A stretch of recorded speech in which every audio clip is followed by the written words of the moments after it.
This is the Money Hour with your host, Tina Mitchell, on Alternative Talk, AM 1150. Now, back to the show with local mortgage and finance expert, Tina Mitchell.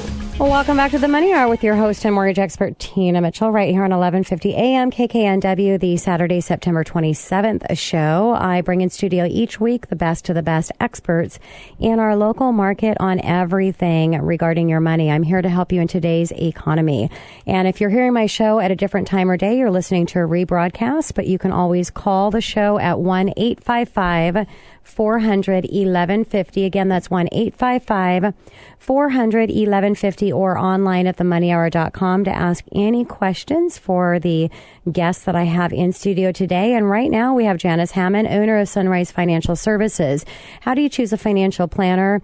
They're not hard to come by, but if you want to work with the best, you need to find the few that are out there. And it's important things that you need to know about how to find those good people. And that's why I have Janice here. Janice, thank you for coming back in studio. Yeah, thanks for having me. Always a pleasure to have you here. And I always thank you for the great care that you give to all my listeners here on the station. So I really appreciate it. Oh, we like to help people.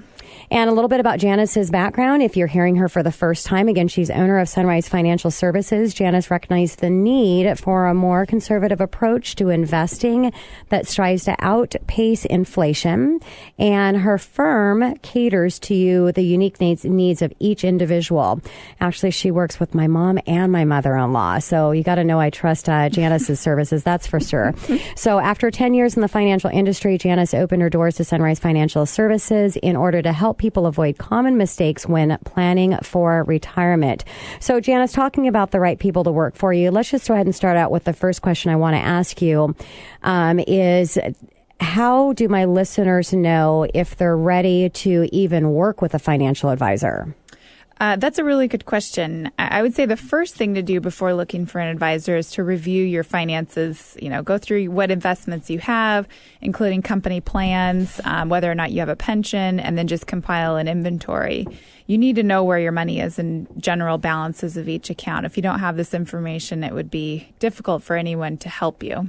Oh, that makes so much sense, Janice, and so true.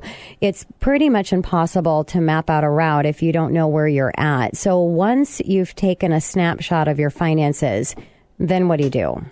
Well, I highly recommend understanding what your investment preference is. And sometimes that has to do with your age. Sometimes it just has to do with your personal approach to risk tolerance. So know how many or what your threshold is really for loss, if, that would be your risk tolerance. Mm-hmm. And then interview different advisors. You do not want to work with someone who has polar opposite ideas of where and how to invest your money.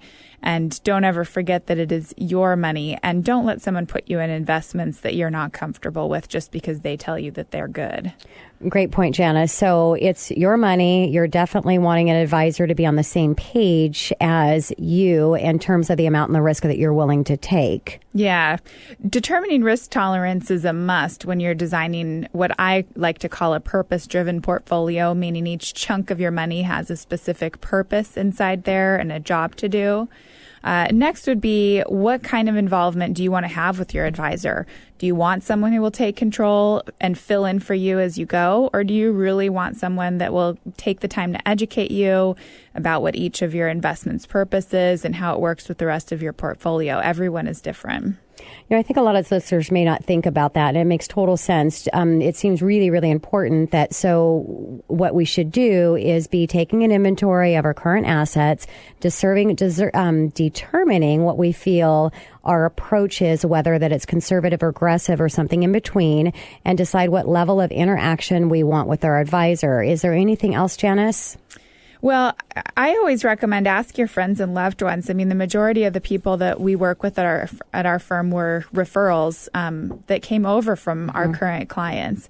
So that's a really good place to start. And even if you don't go with the person that your loved ones have advised, looking into different options and different approaches will definitely give you some good ideas about what you're looking for in an advisor. So once my listeners have asked around, they've shopped around for potential advisors, should I set up an appointment with each one of those advisors, Janice? And are there resources that they should look into before scheduling a meeting?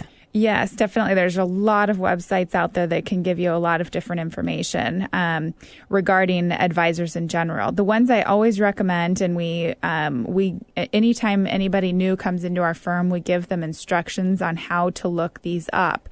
And you can find these linked to our website, sunrisefinancialservices.net. There's the FINRA broker check, and that's at www.finra.org. The Better Business Bureau, www.bbb.org.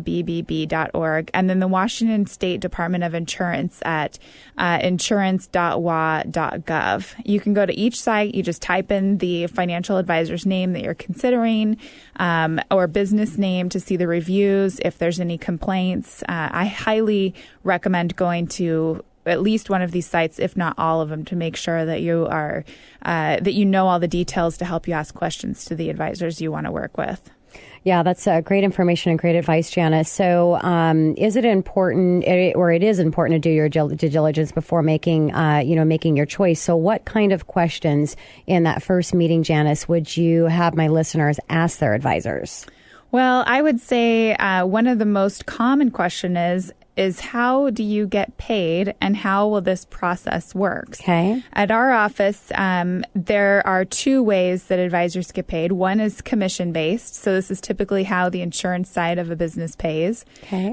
Companies will pay the advisor directly. And the other method of payment is fee-based. There's usually, this is usually done like on the security side.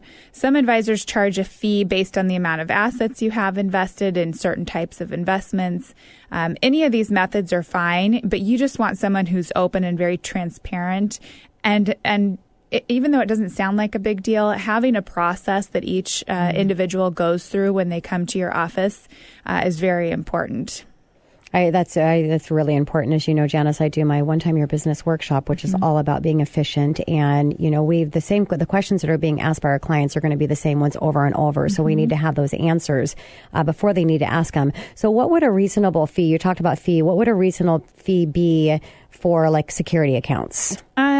So 1% advisor fee is considered pretty standard for the industry. Okay. But this is so important. Keep in mind that there may be other fees involved, but this fee is charged by the advisors themselves. It is possible to have an advisor that combines these two payment methods, which, like I said earlier, this is how our firm works. So some is fee-based and some might be paid by the companies that we work with. Also, if the advisor does not bring it up, be sure to ask if they charge a fee to meet with them, because oftentimes you will get a planning fee charged to you and not really realize it's going to happen. And that can get costly just depending on how often you meet with them. So, Janice, share your fee with my clients for the initial consultation with your office. All of the meetings at our office are complimentary. We do not charge a planning fee either.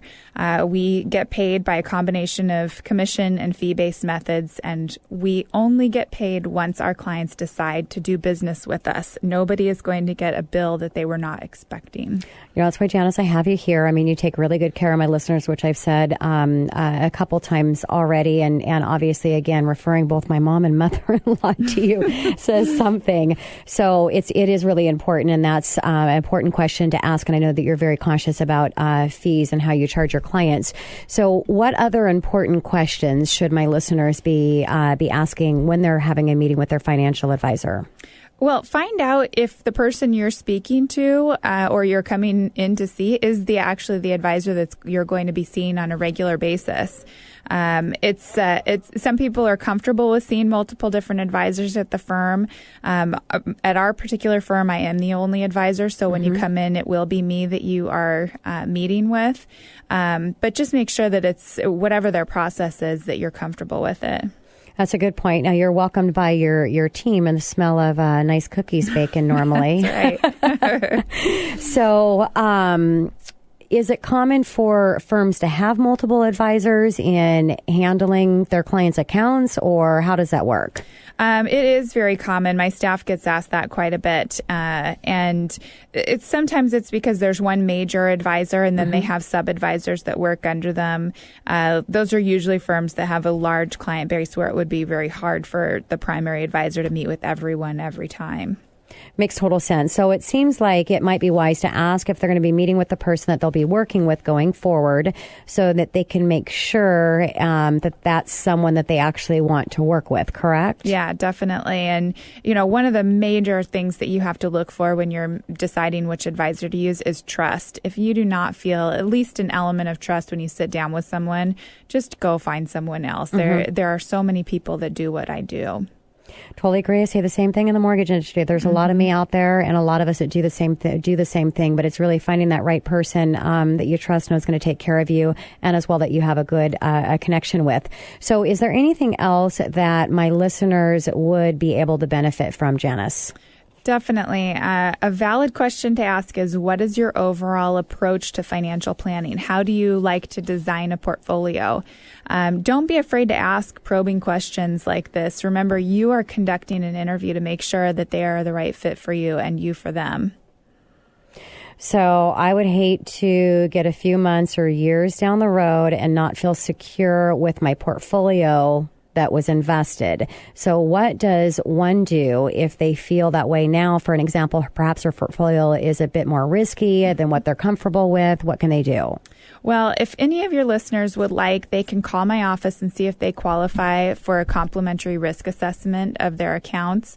This also provides information about disclosed and hidden fees you might be paying. We are able to do a stress test, which will tell us how the world events might affect your current portfolio, which is a lot of people find very interesting. What a great opportunity, Janice. So how should they contact you to take advantage of the complimentary reports and the stress tests and everything else that your office has to offer to my listeners? If they are out there and they are looking for a second opinion or a first opinion, they can contact our office by phone at 206-420-8520. And during business hours, you should always get a real person that answers the phone, which I know that's rare these days, or by email at office@sunrisefinancialservices.net and also through our website, sunrisefinancialservices.net. Whichever is most convenient for you are all great ways to contact us. And if for any reason you didn't get that, you can always go to themoneyhour.com. Just type in Janice's name in the search engine. You'll actually see all of the segments that I've had with her in studio and great information. So you've met with a few different advisors, Janice, to make sure you're choosing the right one. And there's actually a couple that you really like. You think they're both going to be a great fit for you. How do you choose which one that you work with? Well, it really comes down to how you feel with them. Also, is their office in a location that you feel comfortable going to and meeting? Do you even like the advisor and their staff? Because you'll likely be dealing with their staff on a regular basis, so that's important. And do you see yourself getting along with the advisor for a long time in the future? Couples often, I often see people come into my firm because men feel like they want their wife to be taken care of when they are not here anymore, and they want to make sure that their wife feels comfortable with the advisor. And being a woman, sometimes women feel comfortable working with me versus somebody else. Sure. So I would say that just trust, and overall, do they do a good job on your portfolio? Makes total sense. And I want to talk about, convenience, because I know Janice she really strives to hold her client's hand and to really be accessible and to help them in the areas that they need. And if for some reason her office is not convenient, she actually comes out to my office in Bellevue. She'll go to your home if there's an issue with you being able to commute to her office. So Janice, I appreciate everything that you do for my personal family, for me, myself, and obviously for my listeners here at the Money Hour. It's always a pleasure to have you in studio. Thanks, Tina. And coming up to the next on the Money Hour, what do you need to know about estate tax? Doug Phillips, owner of Phillips Estate Law, right here on 1150 AM KKNW after the short break.